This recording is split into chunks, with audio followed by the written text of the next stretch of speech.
स्वतन्त्र पार्टीका रवि लामिछानेसँग नोकझोक गरेका मतदातालाई सहानुभूति दिँदै सापकोटा, पछि भत्काउन नपर्ने गरी विस्तार हुँदै चक्रपथको कलङ्की वसुन्धरा खण्ड। पाइलट पढ्ने स्कुल खुल्दै कति लाग्छ खर्च, यसबारे सम्पूर्ण जानकारी। नेपाली कांग्रेसका सभापति शेरबहादुर देउवाबारे स्वर्णिम वाग्लेको टिप्पणी। उहाँ 84 वर्षको उमेरमा पनि 6औं पटक प्रधानमन्त्री बन्ने अवसर ढुकेर बसिरहनु भएको छ। आन्तरिक विवादका कारण आज पनि बस्न सकेन धरान उपमहानगरपालिकाको बैठक। आखिर के थियो कारण? चितवन क्षेत्र नम्बर 2 का जनताले रवि लामिछाने बाहेक अरूको नामै सुनेका छैन, राजनीतिक विश्लेषक केसीको भनाई। मिलेर सत्ता हटाएका सुडानका 2 जनरल अहिले एकअर्कामाथि गोली वर्षाउँदै। राजेन्द्र लिगदेलको चेतावनी, मिटर ब्याज पीडितको समस्या समाधान नगरे राप्रपा पनि सँगै सडकमा उत्रिनेछ। निरीक्षणपछि प्रधानमन्त्री प्रचण्डले भने द्रुत निर्माण कार्य द्रुत गतिमा भइरहेको पाइयो। मन्त्री र मुख्यमन्त्रीलाई लिएर फास्ट ट्र्याक अवलोकन पुगे प्रधानमन्त्री पुष्पकमल दाहाल प्रचण्ड। प्रधानमन्त्रीको भारत भ्रमणमा सुस्ताको विषय उठोस् विनोद चौधरीको माग। मुगली नारायण खण्डमा पहिरो फुटाउन विस्फोटक पदार्थ मागिएको फाइल भारतीय दूतावासमा भेट। माइती घरमा मिटर ब्याज पीडितको प्रदर्शन, गृहमन्त्री नारायण काजी श्रेष्ठको राजीनामा माग। बाबुराम भट्टराईलाई देउबाको पत्र, गठबन्धनलाई राष्ट्रिय स्तरमा अझै कसिलो बनाउन अगाडि बढाउँ। कांग्रेस उम्मेदवारलाई समर्थन गर्न नेसुपाको निर्णय। मन्त्री र सचिवहरू लिएर किन पुगे प्रधानमन्त्री प्रचण्ड फास्ट ट्र्याक अवलोकनमा। काठमाडौँका मेयर बालेन्द्र शाह विरुद्ध एक्सनमा सिंहदरबार, आफ्नै फोहोर आफैले उठाउने। मिटर ब्याज पीडितलाई लाठी प्रहार बारे प्रधानमन्त्री र गृहमन्त्रीले संसदमा स्पष्ट पार्नुपर्छ, प्रेम सुनवालको भनाई। र राष्ट्रिय स्वतन्त्र पार्टीका सभापति रवि लामिछाने बारे आयो फेरि अर्को खबर लगाइयो। यस्ता गम्भीर आरोप। चितवन क्षेत्रमा 2बाट निर्वाचन लड्न कुनै हालतमा नदिने युवराज सफलको दावी। रवि लामिछानेका सवारी चालकको अवस्था यस्तो, टाउकाको अपरेसन सफल। के हुँदैछ त यसबारे जानकारी। कसरी खसेका थिए, सीसीटीभी फुटेजमा देखियो यस्तो दृश्य। हम फालेका हुन् या खसालिएको, यसबारे सम्पूर्ण जानकारी। चितवन केन्द्रित राजनीतिक ठूला दलहरू जसप्रति किन उग्रिएन जनप्रतिनिधिको दृष्टि, के चाहन्छन् चितवन 2 का मतदाता, यस्तो भन्छन्। रवि लामिछानेको क्रेज झनपछि झन बढ्दै। तुलसीपुर कारागारमा गोली चल्यो, सशस्त्रका सहायक हवलदारको मृत्यु। नेकपा एमालेका नेता भीम रावल भन्छन् पार्टी कार्यालयमा एमाले नेताहरूसँग खुलस्त वार्ता भएको छ, वार्ता सकारात्मक भएको छ।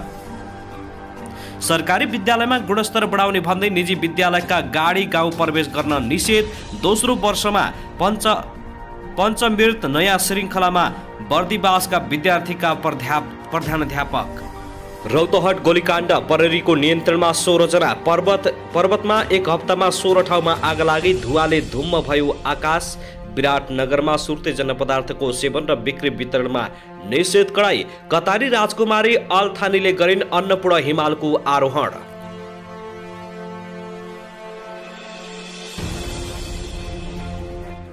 दर्शक नमस्कार, युट्युब च्यानल नेपाली खबर मिडियामा तपाईहरुलाई हार्दिक स्वागत छ। यदि हाम्रो च्यानललाई अहिलेसम्म सब्स्क्राइब गर्नुभएको छैन भने सब्स्क्राइब गरी नजिक रहेको बेल आइकन दबाई हामीसँग जोडिनुहोला। दर्शक सदाझै आज पनि हामी तपाईहरुमाझ देशभरका विभिन्न समाचारका साथ उपस्थित भइसकेका छौं। यो भिडियोलाई अन्तिमसम्म हेरी हामी साथ दिनुहोला। दर्शक हाम्रो मेहनतको लागि एउटा सानो लाइक गर्न भने नभुल्नुहोला। कहाँ हेर्दै हुनुहुन्छ, के भन्न चाहनुहुन्छ, तपाईको मनमा लागेको प्रतिक्रिया कमेन्ट बक्समा छोड्न नभुल्नुहोला। दर्शक के तपाईँ हाम्रो च्यानलमा रेगुलर श्रोता हुनुहुन्छ, यदि रेगुलर हुन्छ भने तल कमेन्ट बक्समा रेगुलर लेख्नुहोला। नयाँ हुनुहुन्छ भने सब्स्क्राइब गरी जोडिनुहोला, ताकि हरेक अपडेटका साथ हामी तपाईहरुमाझ हरपल उपस्थित भइराख्नेछौँ। हाम्रा समाचारहरू तपाईहरुलाई के कस्तो लागिरहेका छन्, सल्लाह सुझाव प्रतिक्रिया कमेन्ट बक्समा छोड्न नभुल्नुहोला। दर्शक महानुभाव, आउनुहोस् अब पहिलो खबरतर्फ लागू। राष्ट्रिय प्रजातन्त्र पार्टी राप्रपाका अध्यक्ष राजेन्द्र प्रसाद लिगदेलले मिटर ब्याज पीडित र तराईमा आन्दोलनरत चरुवाको माग तत्काल सम्बोधन नगरी सरकार विरुद्ध सडक सङ्घर्षमा जाने चेतावनी दिएको छ। दिएका छन्। मंगलबार प्रतिनिधिसभामा आकस्मिक समय लिएर बोल्दै उनले मिटर ब्याज पीडितहरूको सम्बोधन मागलाई सम्बोधन गर्नुको साटो सरकारले उनीहरूमाथि सोमबार निर्मम ढङ्गले आक्रमण गरेको उल्लेख गर्दै निन्दा र भर्त्सना समेत गरे। गरिब र निमुखा ती मानिसहरूमाथि किन आक्रमण गर्नु परेको भनी सरकारलाई अध्यक्ष लिगदेलले प्रश्न समेत गरेका छन्। उनले भने न्यायको माग गर्दै आएका मिटर ब्याज पीडितहरूलाई सरकारले हिजो जुन निर्मम ढङ्गले आक्रमण गरेको छ त्यसको म निन्दा र भर्त्सना गर्न चाहन्छु।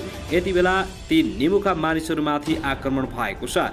गरिबहरूको अथवा सर्वहारा वर्गको अधिकताको स्थापना हुनेछ, स्थापना गर्नेछौँ भनेर सपना बाँडेकाहरू सरकारमा छन्। तर गरिब र निमुखामाथि राज्यले किन बर्बर आक्रमण किन भइरहेको छ? सरकारले मिटर ब्याज पीडितहरू र अहिले तराईमा आन्दोलनरत रहेका हरुवा चरुवाहरूको मागलाई सरकारले समयमै सम्बोधन गरोस्, अन्यथा एउटै जिम्मेवार राजनीतिक पार्टीको नाताले उनीहरूको साथमा सडक सङ्घर्षमा जाने घोषणा समेत गर्न चाहन्छु, लिङदेलले भने। अध्यक्ष लिङदेलले पीडित पक्षको अभिभावकीय भूमिकामा सरकार नरहेको भन्दै असन्तुष्ट समेत व्यक्त गरेका छन्। दर्शक महानुभाव, त्यसैगरी आउनुहोस् अब अर्को खबरतर्फ लागौँ। काठमाडौँ महानगरपालिकाका मेयर बालेन्द्र शाह बालेनको आदेशमा सिंहदरबारको फोहोर नउठ्न थालेपछि सिंहदरबारको फोहोर सिंहदरबारले नै उठाउन थालेको छ। देशको प्रमुख प्रशासकीय निकाय सिंहदरबार मन्त्री निवास अति विशिष्ट र विशिष्ट पदाधिकारीको निवासमा रहेको फोहोर शहरी विकास मन्त्रालयले उठाउन थालेको हो। मन्त्रालयले उक्त क्षेत्रको फोहोर उठाउन परिवर्तन सेवा प्रणालीसँग सम्झौता गरी उठाउन थालेको विज्ञप्ति मार्फत जनाएको छ। मन्त्रालयले वैशाख 3 गतेको मन्त्रीस्तरीय निर्णयले फोहोर उठाउनका लागि सो कम्पनीसँग सम्झौता गरेको जनाइएको हो। काठमाडौँ महानगरपालिकाले संवैधानिक एवं कानुन प्रावधान विपरीत फोहोर मैला व्यवस्थापन गर्ने कार्यमा आफ्नो दायित्वबाट विमुख भई अवरोध सिर्जना गरेको शहरी विकास मन्त्रालयले जनाएको छ। नेपालको संविधानको अनुसूची 8 मा उल्लेख भए बमोजिम आधारभूत सरसफाई तथा फोहोर मैला व्यवस्थापन ऐन 2068 ले फोहोर मैलाको प्रबन्धन र व्यवस्थापन गर्ने दायित्व स्थानीय तहको हुनेछ भन्ने स्पष्ट रूपमा उल्लेख भएको बेहोरा सर्वविदित छ। सोही अनुरूप काठमाडौँ महानगरपालिका स्थानीय तहले संवैधानिक एवं कानुनी प्रावधान विपरीत फोहोर मैला व्यवस्थापन गर्ने कार्यमा आफ्नो दायित्वबाट विमुख भई अवरोध सिर्जना गरेको अवस्थामा पनि सिंहदरबार केन्द्रीय सचिवालय रहेको परिसर, अति विशिष्ट र विशिष्ट पदाधिकारीहरूको निवास रहेको स्थानबाट फोहोर मैला उठाई व्यवस्थापन गर्ने कामको लागि संघीय सचिवालय निर्माण तथा व्यवस्थापन कार्यालय परिवर्तन सेवा प्रणाली नामक संस्थासँग सम्झौता गरी व्यवस्थापन गरे। अनुरूप उक्त संस्था मार्फत नै फोहोर मैला निर्बाध रूपमा उठाउन लगाउने तर्फ उचित वातावरण बनाई सहजीकरण दिने मिति 2080 10 1 महिना 3 मास माननीय शहरी विकास मन्त्रालय मन्त्रीस्तरीय निर्णय भएको हुँदा सम्बन्धित सबैको लागि सूचित गरिनेछ। साथै आउनुहोस् अब अर्को दुःखद खबरतर्फ लागौँ। धनुषामा बालिकालाई झुक्काएर दाजुसँग विवाह गरिदिएको र वंश धान्न भन्दै देवरले बारम्बार बलात्कार गरेको घटना संसदमा जानकारी गराइएको छ। मंगलबार बसेको प्रतिनिधिसभा बैठकमा सांसद रोशन कार्कीले धनुषा 4 मा एक 17 वर्षीय बालिका भाइको फोटो देखाएर दाजुसँग विवाह गरिदिएको र पछि यौन शोषण भएको घटनाबारे जानकारी गराएकी हुन्। विवाह गरिसकेपछि वंशधान्न भन्दै देवरले पटक पटक बलात्कार गरेका र पछि परिले पीडकलाई उन्मुक्ति दिने गरी मिलापत्र गराएको घटनाप्रति उनले सरकारको ध्यान आकर्षण गराएका छन्। धनुषा 4 मा 17 वर्षीय बालिकालाई भाइको फोटो देखाएर दाजुसँग विवाह गरिदिएछन्। दाजुले 3 पटक विवाह गरेर सम्बन्ध विच्छेद गरिसकेका रहेछन्। उनले भने विवाह त गरिदिए तर घर परिवारले वंश अगाडि बढाउनका लागि ती बालिकालाई देवरसँग यौन सम्बन्ध राख्न बाध्य पारिएछ। यो जस्तो जघन्य अपराध के हो? बैठकमा घटनाबारे सांसद कार्कीले थप गरिन्। देवरसँग शारीरिक सम्बन्ध राख्न नमानेपछि बालिकामाथि कुटपिट भयो, शारीरिक यातना दियो। त्यसपछि देवरले बारम्बार बलात्कार गरे। दिक्क भएर बालिका प्रहरी समक्ष गइन्। प्रहरी समक्ष गएपछि विवाह दर्ता गरिदिने, नागरिकता दिने, अब कुटपिट नगर्ने र देवरसँगै विवाह गराइदिने शर्तमा मिलापत्र गराइएको छ। यो कस्तो न्याय हो? नागरिकता उनले बुबाको नामबाट पाउँदिनथिन्। ज्यानको सुरक्षा नहुने ठाउँको विवाह दर्ता के काम तिनलाई? अब नकुट्ने रे प्रहरी त्यहाँ गएर तिनलाई निगरानी गर्छ त? म गृहमन्त्री ज्यूलाई अपराधीहरूलाई तुरन्त कडा कारबाही गर्न माग गर्दछु, उनले आक्रोश हुँदै भनिन्।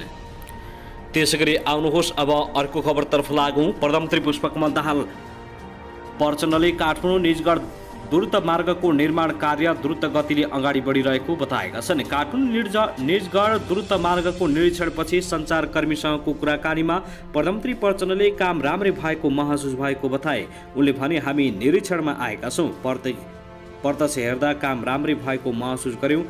टनेलभित्र गएर पनि हेऱ्यौँ, ठुलो टनेलहरू बन्दैछ। हिजो मात्र काठमाडौँमा ब्रिफिङ भएको थियो। कोभिडका कारण 2-2.5 वर्ष काम खेर गएको छ। त्यसलाई मेन्टेन गर्न केही समस्या भएकै हो। अब द्रुत गतिमै निर्माण हुने प्रक्रियामा रहेको हामीले महसुस गरेका छौँ। द्रुत मार्गसँग सम्बन्धित कतिपय निर्णयहरू आज बस्ने मन्त्री परिषदको बैठकबाट हुने पनि प्रधानमन्त्री प्रचण्डले बताए। उनले द्रुत मार्गका निम्ति जरुरी पर्ने एलानी जग्गासँग सम्बन्धित र अन्य कुरामा निर्णय गरेर सरकारले सहजीकरण गर्ने पनि बताएका छन्। फास्ट ट्र्याक निर्माणको जिम्मा कसलाई दिने भन्ने देशमा ठुलो बहस थियो। त्यति बेला पनि म प्रधानमन्त्रीको जिम्मेवारीमा थिएँ। मैले राष्ट्रको भावना, जनताको चाहना र मनोविज्ञानको कदर गर्दै नेपाली सेनालाई दिने निर्णय गरेको थिएँ। यसको शिलान्यास पनि निजगढमा मैले नै गरेको थिएँ, प्रधानमन्त्री प्रचण्डले भने। आज निर्माण प्रक्रियाले तीव्रता लिँदै गर्दा यसको अवलोकन गर्दा गर्वको महसुस भएको प्रधानमन्त्री प्रचण्डको भनाइ छ। फास्ट ट्र्याकले तीव्र गतिमा निर्माण हुँदै गर्दा हामी सबै उपप्रधान तथा रक्षा मन्त्री, अर्थमन्त्री, भौतिक पूर्वाधार मन्त्री लगायतको सिङ्गो टिमलाई गर्वको महसुस भएको छ। काम द्रुत गतिमा भइरहेको देखियो। नेपाली सेना र निर्माण कम्पनीलाई धन्यवाद भन्न चाहन्छु। 72 किलोमिटर लम्बाइको काठमाडौँ निजगढ दूत मार्गमा अहिले 46 किलोमिटरमा ठेक्का लागेर काम भइरहेको छ।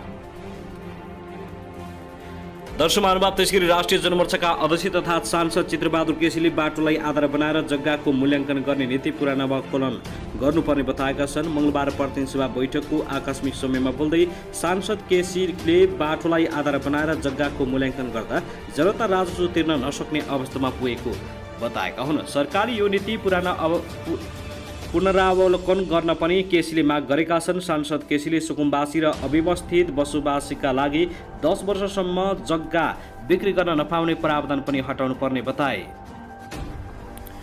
त्यसैगरी आउनुहोस् अब अर्को खबरतर्फ लागौं।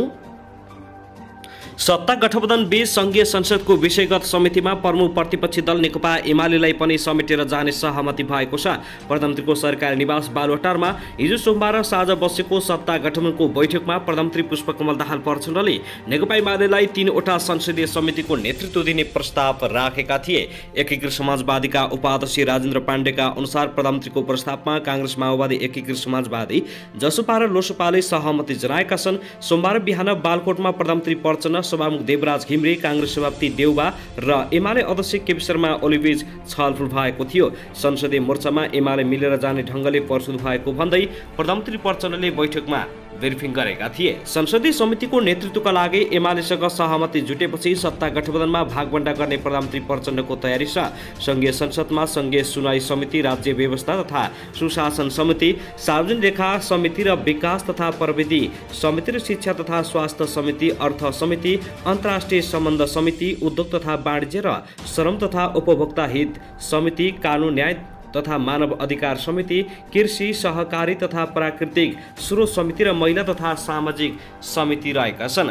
पाण्डेले भने प्रमुख प्रतिपक्षीलाई सार्वजनिक लेखा समितिका अलावा अरू समितिको नेतृत्व पनि दिएर सहमति गरेर जाने सल्लाह भएको छ। प्रतिपक्षीले 3वटा समितिको नेतृत्व पाउन सक्छ। प्रधानमन्त्रीले प्रतिपक्षीलाई 3वटा समितिको नेतृत्व दिने धारणा सुनाउनु भएको छ।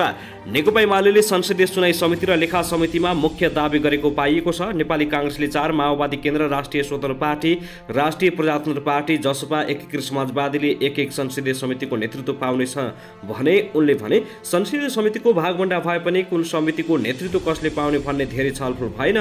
फेरि छलफल गरेर टुङ्गोमा पुग्ने कुरा भएको छ। साथै आउनुहोस् अब अर्को खबरतर्फ लागौं। मिटर ब्याज पीडित र प्रहरीबीच सोमबार शान्ति बाटिकामा भएको झडपमा डीएसपी सहित 8 जना प्रहरी घाइते भएका छन्। प्रहरी विरुद्ध दरबार मार्गमा कार्य डीएसपी कपिला चुडाल सहित 8 जना प्रहरी घाइते भएको जिल्ला प्रहरी परिसर काठमाडौँका सूचना अधिकारी एसपी सीताराम रिजालले जानकारी दिए। झडपमा मिटर ब्याज पीडित तर्फ 20 जना घाइते भएका छन्। दुवै तर्फका घाइतेहरूको वीर अस्पताल स्था ट्रामा सेन्टरमा उपचार भइरहेको छ। प्रदर्शनमा संलग्न 35 जनालाई प्रहरीले पक्राउ गरेको थियो। उनीहरूलाई रिहा गरिएको एसपी रिजालले जानकारी दिए। शान्ति बाटिका भित्र कार्यक्रम गर्ने भनिए पनि मिटर ब्याज पीडितहरू भाटा लिएर सिंहदरबारतर्फ अगाडि बढेपछि झडपको अवस्था सिर्जना भएको हो। एसपी रिजाल भन्छन् शान्ति बाटिका भित्र कार्यक्रम गर्नुहोस् भनेर आग्रह गर्दा प्रहरीमाथि इट्टा वर्षाउने काम भएपछि झडपको अवस्था सिर्जना भएको हो। त्यसैगरी आउनुहोस् अब अर्को खबरतर्फ लागौं। कोरोना संक्रमणबाट पछिल्लो 24 घण्टामा एकजनाको मृत्यु भएको छ। स्वास्थ्य मन्त्रालयका अनुसार पछिल्लो 24 घण्टामा कोरोना संक्रमणबाट थप एकजनाको मृत्यु भएको जानकारी दिएको हो। यसअघि नेपालमा कोरोनाबाट मृत्यु हुनेको संख्या 12,023 पुगेको छ। यसअघि नेपालमा कोरोनाबाट चैत्र 29 गते एकजनाको मृत्यु भएको थियो। त्यसअघि चैत्र 28 गते एकजनाको मृत्यु भएको थियो, जुन नेपालमा 3 महिनामा कोरोनाबाट पहिलो पटक मृत्यु भएको घटना थियो। त्यस्तै पछिल्लो 24 घण्टामा थप 104 जनामा कोरोना संक्रमण पुष्टि भएको छ। त्यसमध्ये टीपीसी अन्तर्गत 63 र एन्टिजेनतर्फ 41 जनामा पोजिटिभ भएको छ। गत 24 घण्टामा 571 पीसीआर र 1061 एन्टिजेन गरी 1632 नमुना परीक्षण गरिएको थियो। त्यस्तै पछिल्लो 24 घण्टामा 60 जना कोरोनाबाट मुक्त भएका छन्। नेपालमा अहिले सक्रिय संक्रमितको संख्या 379 रहेको छ। त्यसैगरी काठमाडौँ उपत्यकामा कोरोनाका 44 जना उपचाररत छन्। त्यसमध्ये 34 जना संस्थागत आइसोलेसनमा, आइसीयूमा 7, भेन्टिलेटरमा 3 जना रहेका छन्। पछिल्लो 24 घण्टामा 26,675 जनाले कोरोना विरुद्धको खोप लगाएका छन्। त्यसैगरी आउनुहोस् अब अर्को खबरतर्फ लागौं। नेपाली कांग्रेसका नेता डा शेखर कोइरालाले अवसरवादी चरित्रका कारण पार्टी कमजोर हुने भएकाले सचेत रहनुपर्ने बताएका छन्। तनहुँको भानु नगरपालिका 2 नारेश्वर टारमा सोमबार आयोजित तरुण युवाको भेलालाई सम्बोधन गर्दै नेता कोइरालाले अवसरवादीले मौका पाउँदा पार्टी कमजोर हुने उल्लेख गरेका हुन्। पार्टीमा व्यक्तिवादी चरित्र हावी हुँदा अवसरवादीले मौका पाइरहेका हुन्छन्। अवसरवादीले मौका पाउँदा पार्टी कमजोर हुन्छ। म त त्यस्ता व्यक्तिबाट सावधान भइसके। नेता कोइरालाले भने तनहुँ क्षेत्रमा 1 का आम नागरिकलाई पनि अवसरवादीबाट सचेत रहन आग्रह गरेका छन्। तनहुँ 1 को प्रतिनिधि सभा सदस्य उम्मेद्वार गोविन्द भट्टराईले पदमा नहुँदा विकासमा उल्लेख्य काम गरेको जिकिर कोइरालाले गरेका छन्। उनी कांग्रेसको नेतृत्वमा यो क्षेत्रको विकास हुने भएकाले ढुक्क हुन आम मतदातासँग आग्रह गरे। नेपाली कांग्रेस एक ठाउँमा उभिनुपर्ने अवस्था आएको भन्दै नेता कोइरालाले भने, नेपाली कांग्रेसभित्र मन दुखेका साथीलाई भन्न चाहन्छु, कांग्रेसको नेतृत्व अब हामीको बीचमा आउँदैछ। अब कुन किसिमको विविधता नराख्नुहोला। केही कमी कमजोरी भएका छन्, ती कमी कमजोरीलाई थाती राख्दै निर्वाचन प्रस्ताव सुल्झाउने प्रयास हुनेछ। उनले वर्तमान सरकार 5 वर्ष चल्ने बताउँदै अहिलेकै सरकारले मुलुकलाई समृद्धको दिशामा अगाडि बढाउने दाबी गरे। भ्रष्टाचार मुक्त समाज, पारदर्शिता, जवाबदेहिता, जनताप्रति उत्तरदायित्व र सुशासनका लागि आफूहरू प्रतिबद्ध रहेको उनको दाबी छ। त्यसैगरी आउनुहोस् अब अर्को खबरतर्फ लागौं। रौतहट गढीमाई नगरपालिका 8 धोबिनियामा सडक जग्गाको विषयलाई लिएर शनिबार गोली चल्दा एकजनाको मृत्यु भएपछि प्रहरीले अनुसन्धानका लागि हिजो 16 जनालाई नियन्त्रणमा लिएको छ। जिल्ला प्रहरी कार्यालय रौतहटका अनुसार धोबिनियामा दिउँसो राम ईश्वर राय यादव र राजकुमार राय यादव बीच सडक विस्तारको विषयलाई लिएर विवाद हुँदा रामेश्वर पक्षले अन्धधुन्ध गोली प्रहार गर्दा 50 वर्षीय राजकुमार यादवको मृत्यु भयो भने 4 जना घाइते भएका थिए। घटना प्रस्ताव उक्त गाउँमा व्यापक संख्यामा सुरक्षाकर्मी परिचालन गरेर गोली चलाउने व्यक्तिको खोजी तलासीको क्रममा 16 जनालाई नियन्त्रणमा लिएर आवश्यक अनुसन्धान गरिरहेको जिल्ला प्रहरी कार्यालय रौतहटका प्रवक्ता एवं डीएसपी उमाशंकर प्रसाद यादवले जानकारी दिए। प्रहरीले खानतलासीका क्रममा एउटा 12 बोरको 2 नाले बन्दुक बरामद समेत गरेको छ। घटनामा संलग्न भएको आशंकामा स्थानीय रामसेवक राई, लालबाबु यादव, दिनेश यादव, मिथिलेश यादव, विनेश यादव, बच्चा गिरी, श्याम यादव, प्रदीप यादव, उमेश यादव लगायतका 16 जनालाई हिरासतमा लिएर अनुसन्धान कार्य भइरहेको जनाइएको छ।